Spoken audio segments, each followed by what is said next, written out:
There are 7 levels of manipulation. Right now, you're already at level 3, and you don't even know it. Most people think they can spot manipulation. They imagine dramatic scenarios, cult leaders, abusive partners, obvious con artists. But real manipulation doesn't announce itself. It feels like friendship, like love, like opportunity, like someone finally understanding you. By the time you realize what's happening, you're already defending the person who's destroying you, and here's what should terrify you.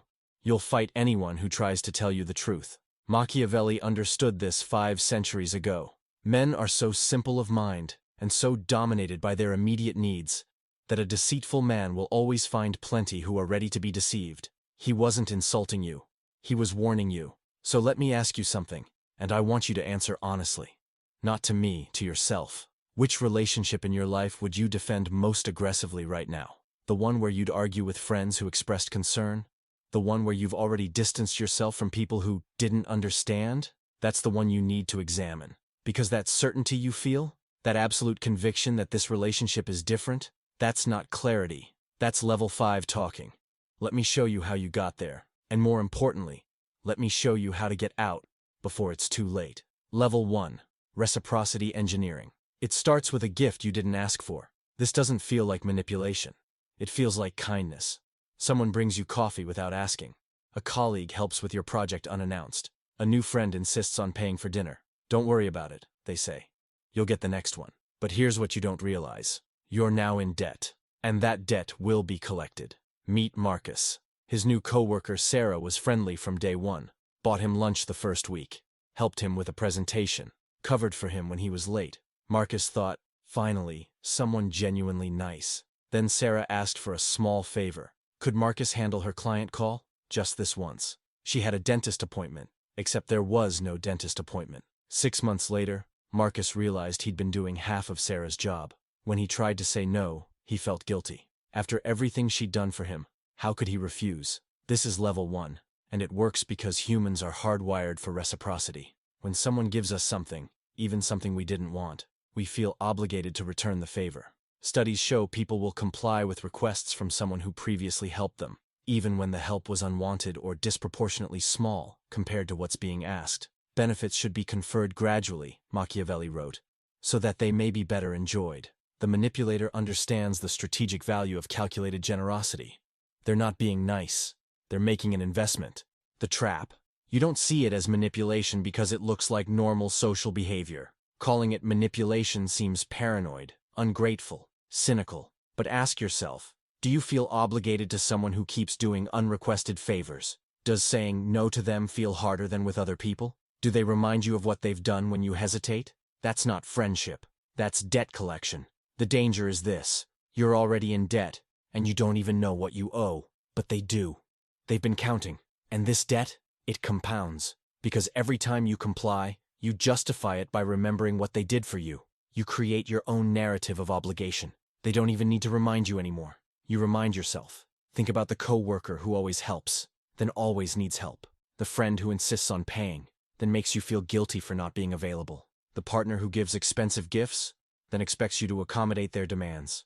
The family member who sacrifices so much, then weaponizes that sacrifice. If you felt a knot in your stomach reading any of those, you're already in level 1 with someone. But here's what you need to understand. Level 1 is the foundation.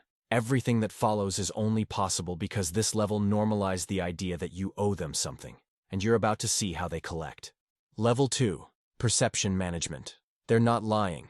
They're curating what you see. Now it gets more sophisticated. They're not giving you false information. They're controlling which information you receive, in what order, and with what framing. You think you're forming your own opinions. You're not. You're thinking with their architecture. Jennifer's boyfriend would tell her his version of arguments before she could hear anyone else's. When he had a fight with his mother, Jennifer heard about it first, from him. How unreasonable his mother was, how she'd always been controlling, how she'd never approved of any woman he dated. When his mother finally spoke to Jennifer weeks later, her account seemed inconsistent with what Jennifer knew. She trusted him because she'd heard his story first. His narrative became the lens through which all contradicting information was filtered. 2 years later, after the relationship ended, Jennifer reconnected with his mother. The stories he'd told, most were fabrications. Some were his mother's stories, with him cast as the hero and her as the villain. The truth had been inverted so smoothly that Jennifer never questioned it. This is perception management, and it's everywhere. The manager who frames every situation before you can discuss it with colleagues. The friend who tells you what everyone thinks before you can ask them yourself. The partner who explains others' behaviors before you can interpret them independently. It sounds like this. I didn't want to worry you, but that's selective information sharing. You know how that person is. That's pre-framing before you interact. Everyone's been saying. That's creating false consensus. They become your first and primary source for any information about themselves or your shared world. The psychological mechanism is simple.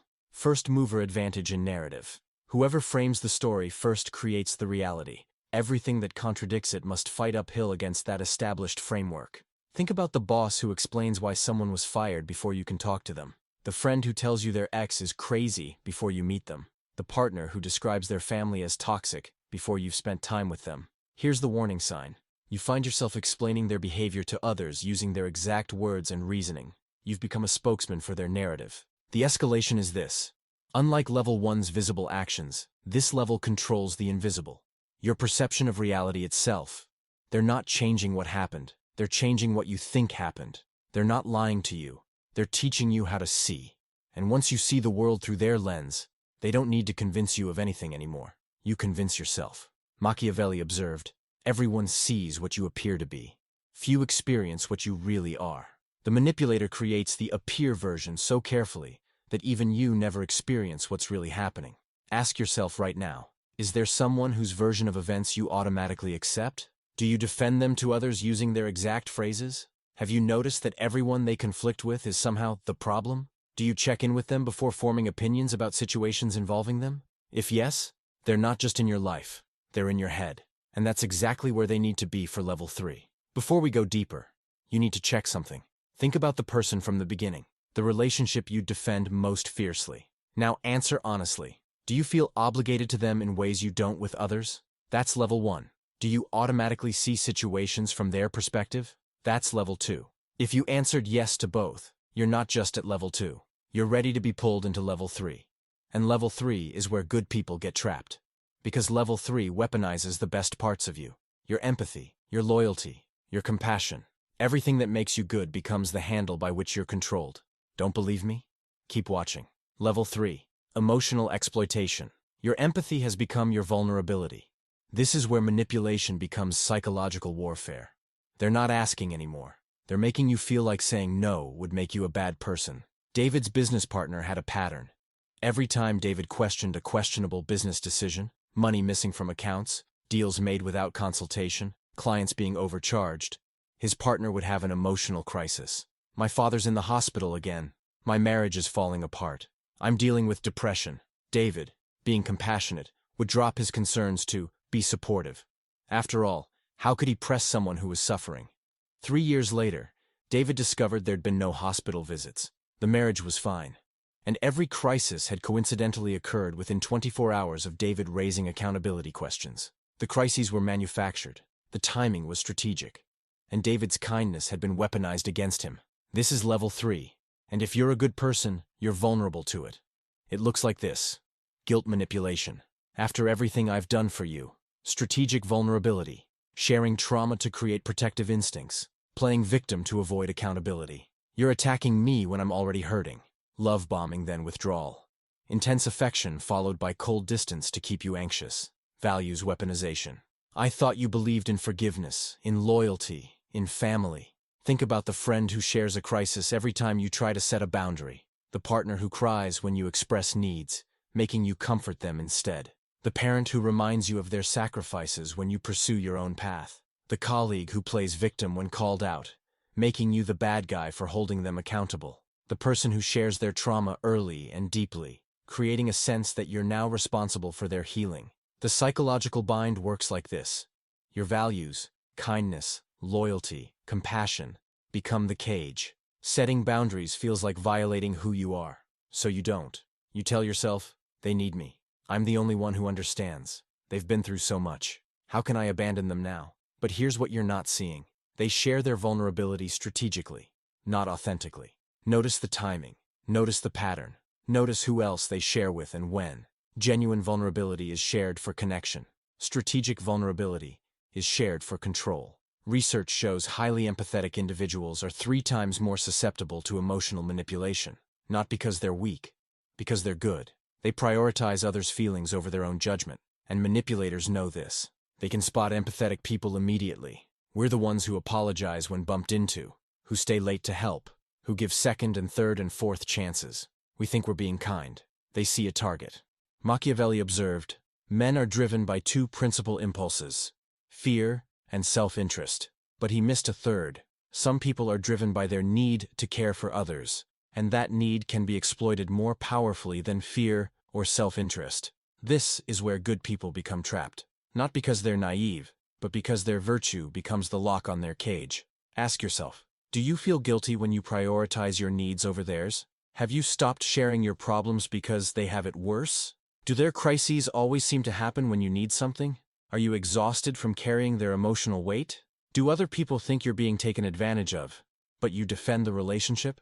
If you answered yes to even 2 of these, you're deep in level 3. And here's what terrifies me about level 3. It feels like love. It feels like depth. It feels like you're the only one who truly sees them, understands them, can help them. That feeling? That's not connection. That's enmeshment. And it's about to get worse. Because level 3 creates the conditions for level 4. And level 4 is where you lose everyone who could help you see what's happening. Level 4. Strategic isolation. They're building a world where only they exist. You didn't mean to stop seeing your friends. It just happened. Rachel's partner never explicitly told her to cut people off. He was subtler than that. Your friends don't really get you like I do. Your family is so controlling.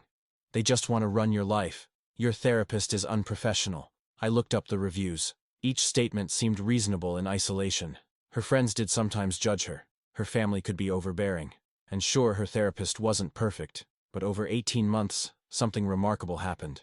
Rachel stopped talking to her best friend, made excuses to skip family dinners, stopped going to therapy, declined invitations until people stopped inviting her. When she finally recognized the pattern 2 years later, she had no one left to call. This is strategic isolation, and it's designed to remove every external perspective that might interfere with the manipulation.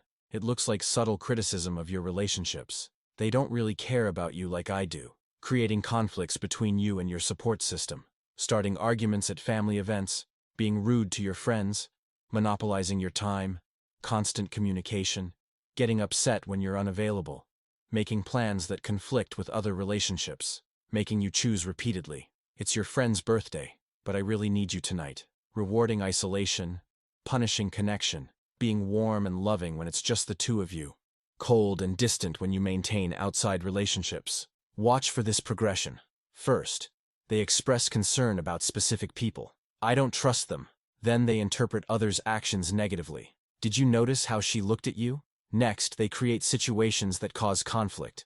I told them what you said about them. Finally, they position themselves as your only safe relationship.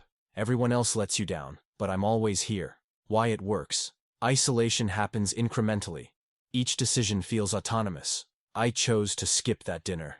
I decided they were bad influences. I realized my family doesn't understand my life. But examine them together, and a pattern emerges, one you can't see without external perspective, which is exactly why they removed your external perspective.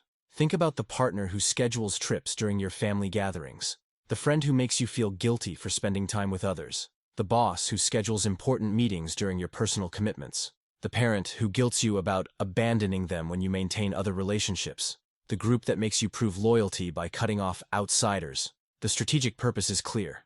Manipulators can't fully control you while you have strong outside relationships. Those people provide competing narratives, alternative perspectives, reality checks, support if you decide to leave. So those people must go. Machiavelli's principle applied, divide and conquer. But here, they're dividing you from everyone who might interfere with their control. The terrifying moment comes when you realize you're alone in their constructed reality. No friends checking in, no family providing perspective, no therapist offering professional insight, just you and them.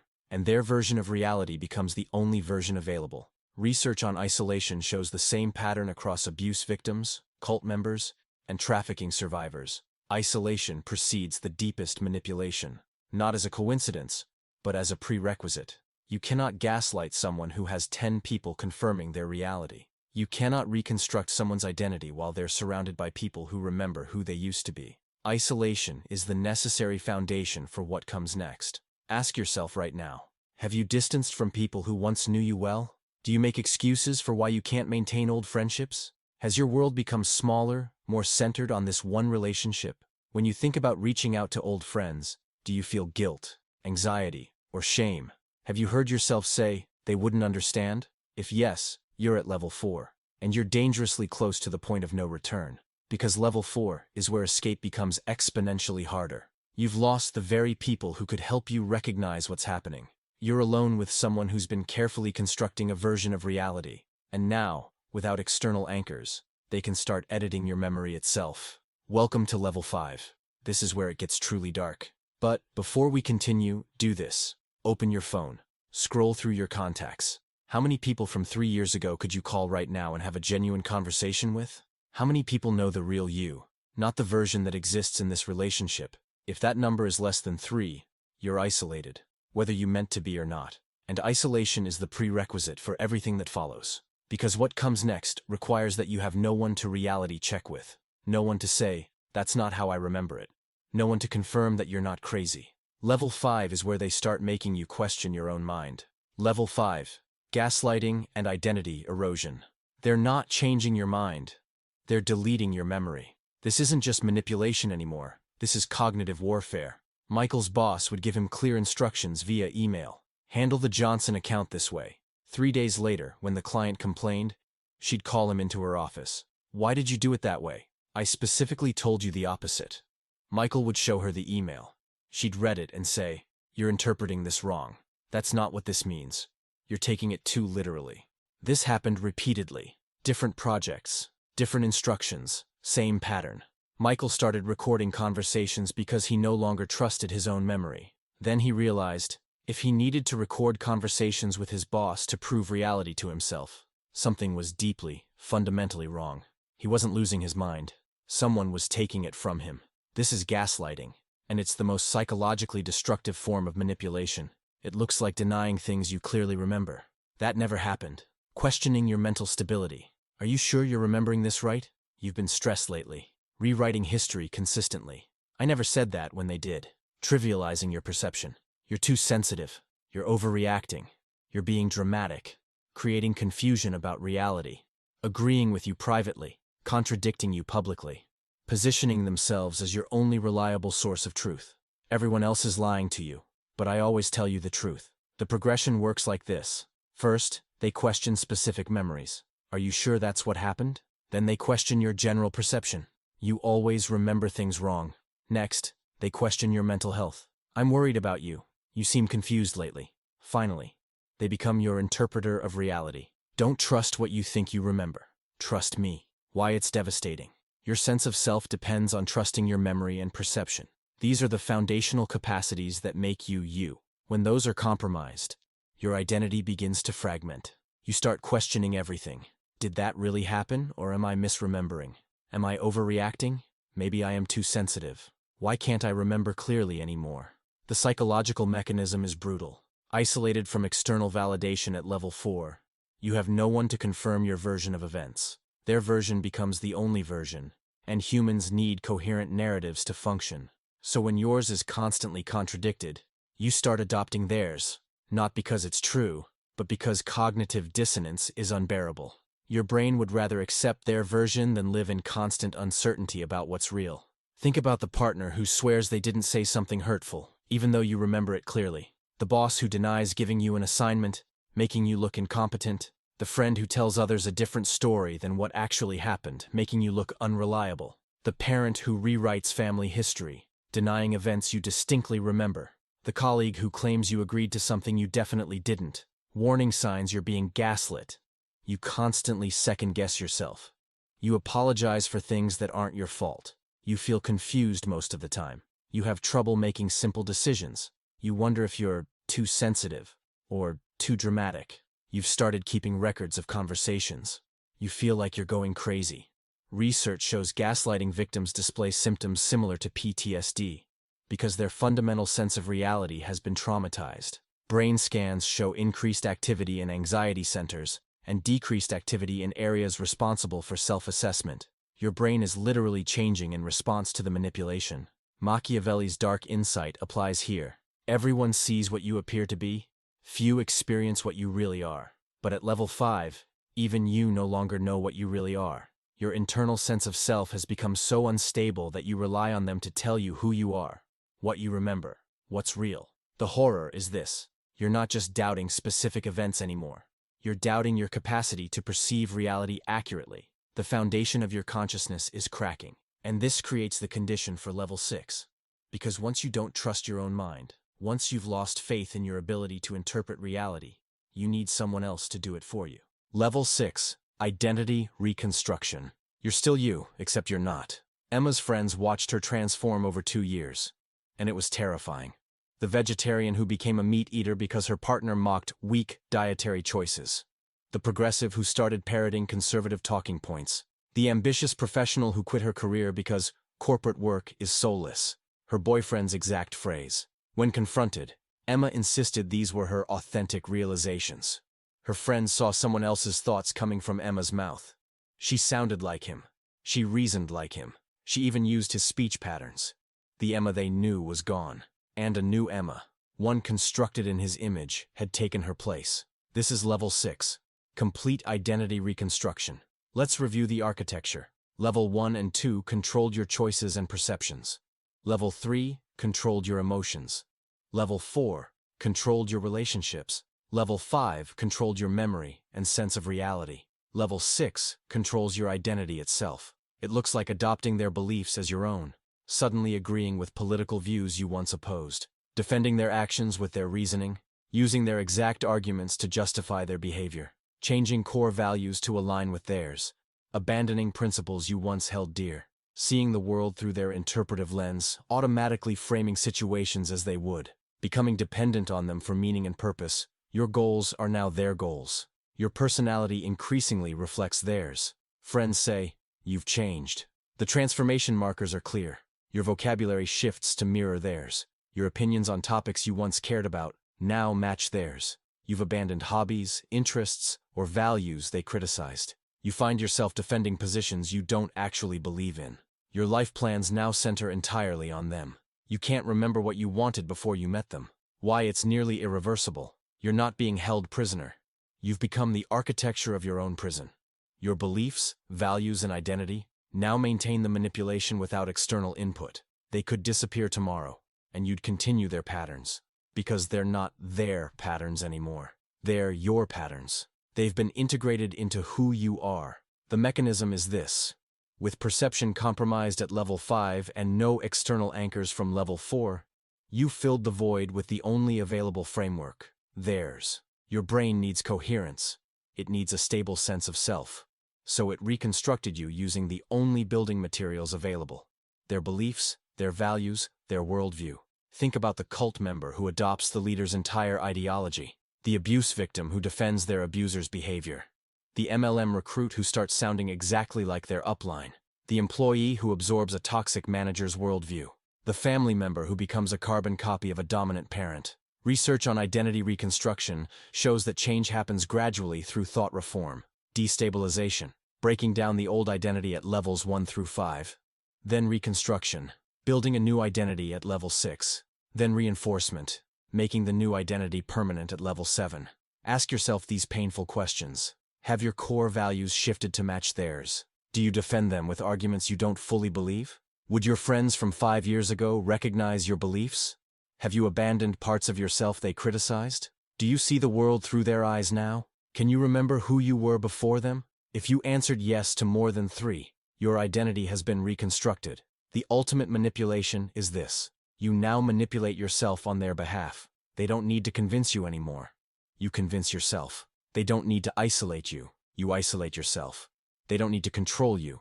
You control yourself according to their programming. The tragedy. At level 6, rescue becomes nearly impossible. Not because the person is physically trapped, but because they psychologically are the trap. Their entire sense of self is now built on the manipulation. Questioning the manipulation means questioning their entire identity. It's not just painful, it's ego death. Machiavelli observed, It is double pleasure to deceive the deceiver. But here's the darkest truth. At level 6, you're not being deceived by them anymore. You're deceiving yourself.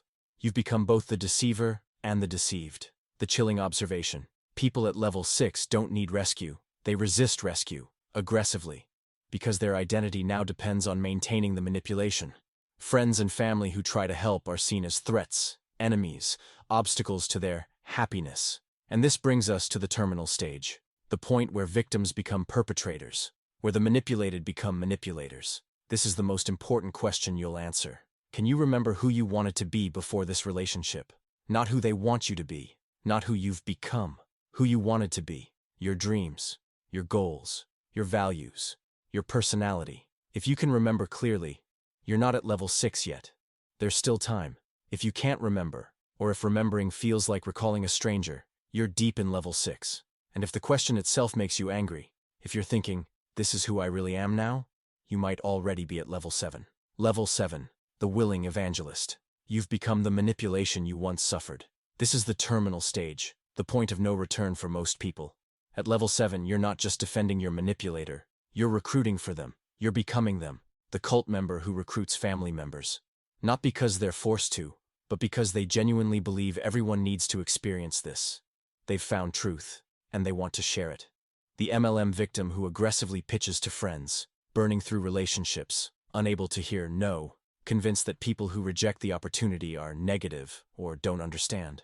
The abuse victim who defends their abuser in court, testifying on behalf of the person who destroyed them, unable to see the contradiction. The employee who becomes a toxic manager, using the exact same tactics that traumatize them, unable to recognize they've become what they once feared. This is level 7, and it's where victims become perpetrators. It looks like actively defending your manipulator to everyone.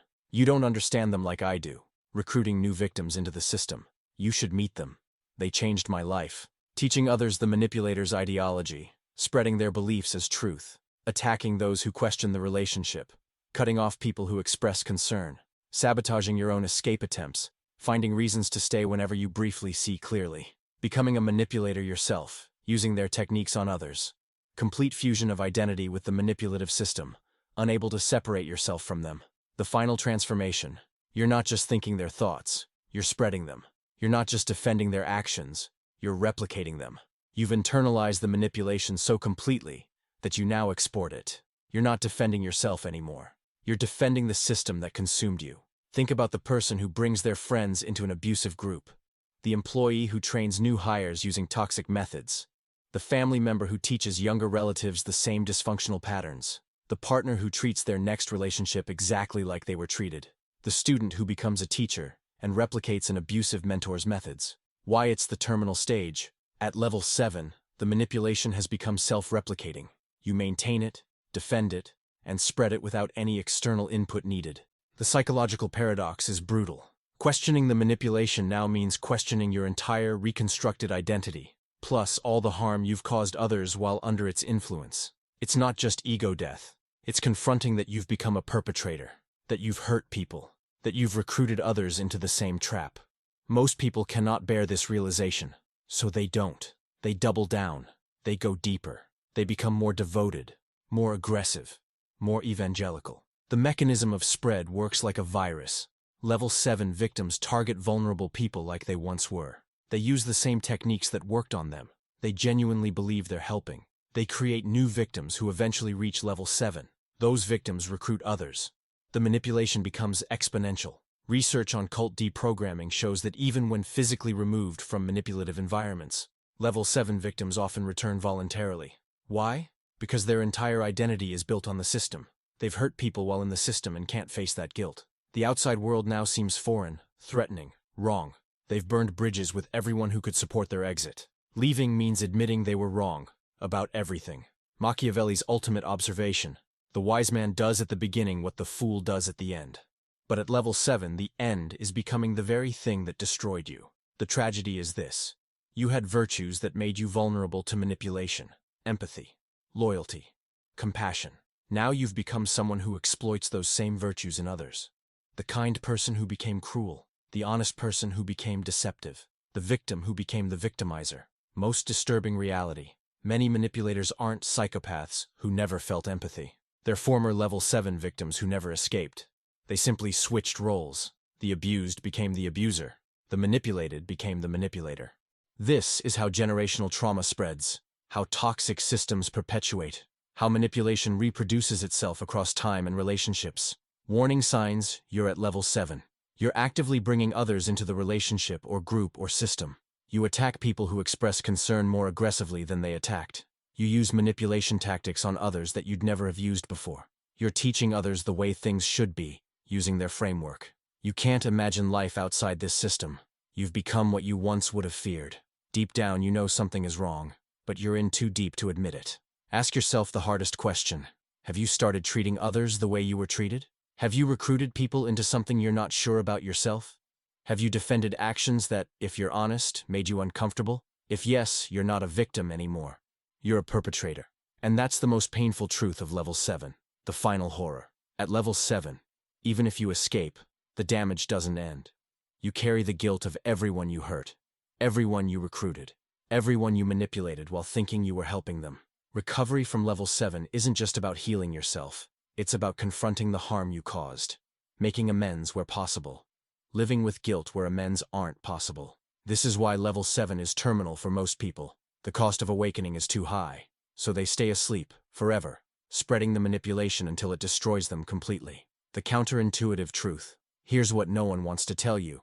The manipulation paradox. The stronger your empathy, loyalty, and kindness, the more vulnerable you are to manipulation. This isn't fair. This isn't right. But it's true. Manipulators don't target the weak. They target the strong.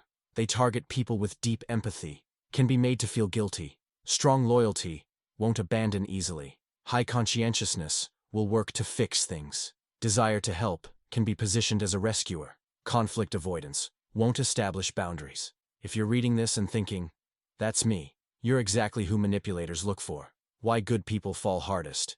Your empathy becomes the hook. You think, they need me. I'm the only one who understands them. Your loyalty becomes the chain. You think, I can't abandon them. That would make me a bad person. Your conscientiousness becomes the weight. You think, if I just try harder, things will get better. Your desire to help becomes the trap. You think, they're struggling. How can I leave someone who's suffering? Your conflict avoidance becomes the cage. You think, it's easier to just go along than to fight. And manipulators know this. They can spot these qualities immediately. Machiavelli's defensive wisdom, reinterpreted. Since love and fear can hardly exist together, if we must choose between them, it is far safer to be feared than loved. This isn't advice for manipulators. It's a warning for good people. Being too accommodating, too available, too willing to sacrifice your needs. This creates vulnerability. Not because kindness is weakness, but because in a world with manipulators, uncalculated kindness becomes a target. The strategic insight. Protect your kindness with boundaries, or it will be exploited into extinction. You can be empathetic and have boundaries. You can be loyal and require reciprocity. You can be helpful and protect your energy. You can be kind and be strategically aware. These aren't contradictions. They're necessities. The hard truth. If you're a good person, you will need to develop skills that feel cold or calculating. Not because you're becoming manipulative, but because you're becoming protected. Learning to say no without explanation. Recognizing red flags and acting on them immediately. Maintaining boundaries even when someone is suffering. Ending relationships that are one-sided. Prioritizing your well-being over others' comfort. These feel selfish when you're a deeply empathetic person. They're not. They're survival. Remember, your kindness is a gift, but gifts given indiscriminately lose their value.